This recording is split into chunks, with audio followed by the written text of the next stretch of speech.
جب کسی کا نقصان ہوتا ہے سب لوگ اس کے ساتھ ہمدردی کرتے ہیں، افسوس کرتے ہیں۔ مگر یہاں عجیب اتفاق تھا کہ گھر کے تمام افراد اور پڑوس کے لوگ موجود، نواسے پوتے سب خوش تھے اور تالیاں بجا رہے تھے۔ جو بیٹا آگ بجانے میں شامل ہوا اس کی رائے تھی کہ شکر ہے اس کمرے کو آگ لگ گئی۔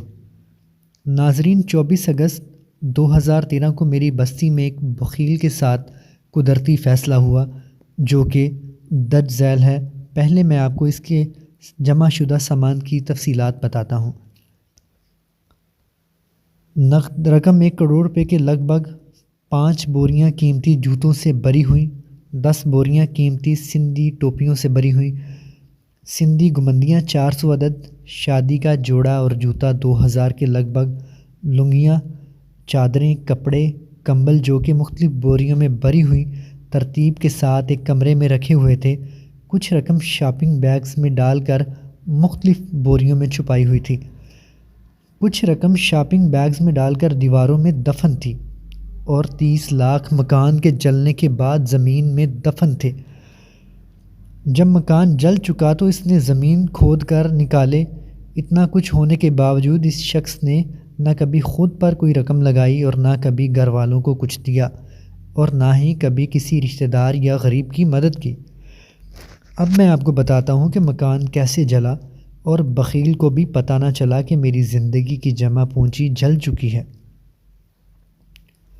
جلنے کی بو بھی ناک میں نہ آئی، حالانکہ بخیل اسی جلے ہوئے کمرے کے سرہانے سے ٹیک لگائے ہوئے چارپائی پہ بیٹھا تھا کہ اچانک کسی قوم کی ایک عورت ان کے گھر آئی اور اس نے کہا کہ یہاں آپ کے گھر میں کسی جلنے کی بو آ رہی ہے۔ بڑے مزے کی بات ہے، جب قدرت اپنا فیصلہ سناتی ہے تو موقع پر عجیب حالات پیدا کر دیتا ہے۔ گھر میں ایک نلکا تھا، اس نے پانی دینا بھی چھوڑ دیا۔ گھر میں سوائے بخیل کے اور کوئی مرد نہ تھا، بچے اور چند ایک عورتیں تھیں۔ جب بخیل نے دروازہ کھولا تو اس وقت آگ اپنے جوبن پر تھی اور کمرے میں سوائے شعلوں کے اور کوئی بھی نہیں تھا۔ بخیل موقع پر بے ہوش ہو گیا۔ عورتوں اور بچوں نے واو ویلا مچایا کہ پڑوسی مرد دوڑتے ہوئے آن پہنچے۔ اب اندر جانے کے لیے کوئی تیار نہ تھا کیونکہ اس کنجوس شخص کا گھرانہ ہمارے علاقے میں معزز خاندان سے تعلق رکھتا تھا اور اس گھر کی عورتیں آج تک اس گھر سے باہر نہیں نکلیں۔ بہت مرد اور بچے کنجوس کے گھر کے باہر جمع تھے کہ اس کا لڑکا بھی آن پہنچا۔ اس نے گھر میں پردہ کروایا، پھر انہوں نے مکان کی چھت کو گرایا تاکہ آگ دوسرے مکانوں تک نہ پھیل سکے۔ لوگوں کے گھروں سے پانی بھر بھر کر آگ کے شعلوں پر پھینکتے رہے۔ تقریباً 6 گھنٹے کی محنت کے بعد آگ پر قابو پا لیا گیا۔ عجیب اتفاق تھا کہ جب کسی کا نقصان ہوتا ہے سب لوگ اس کے ساتھ ہمدردی کرتے ہیں، افسوس کرتے ہیں۔ مگر یہاں عجیب اتفاق تھا کہ گھر کے تمام افراد اور پڑوس کے لوگ موجود، نواسے پوتے سب خوش تھے اور تالیاں بجا رہے تھے۔ جو بیٹا آگ بجانے میں شامل ہوا اس کی رائے تھی کہ شکر ہے اس کمرے کو آگ لگ گئی، ورنہ ہم اس فتنے میں مبتلا ہو کر آپس میں لڑتے ہی رہتے۔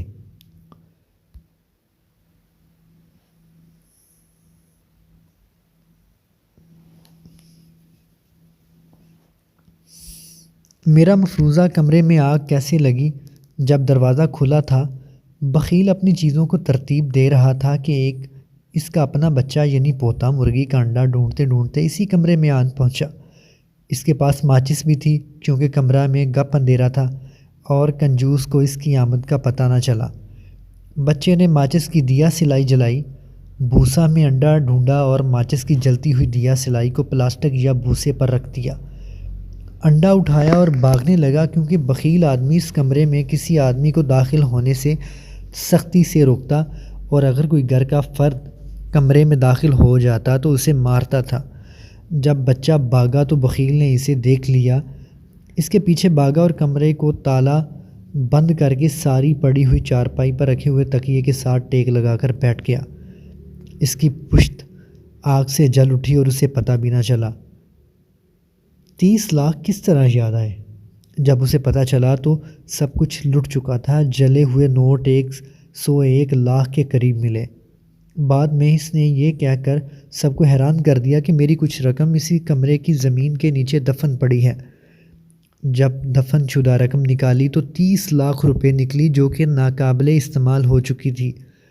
کنجوس اور بخیل کے پاس اتنا پیسہ کیسے آیا، وہ بھی آپ کو بتا دیتے ہیں۔ 50 ایکڑ ذاتی رقبہ اور اس کی آمدن۔ رمضان شریف میں اندرون سندھ کے مختلف اضلاع میں جا کر بھیک مانگنا۔ محرم کی 20 تاریخ کو یہ شخص واپس آتا تو اس کے پاس کافی مال و متاع ہوتا تھا۔ ایسی دولت برباد ہی ہوتی ہے۔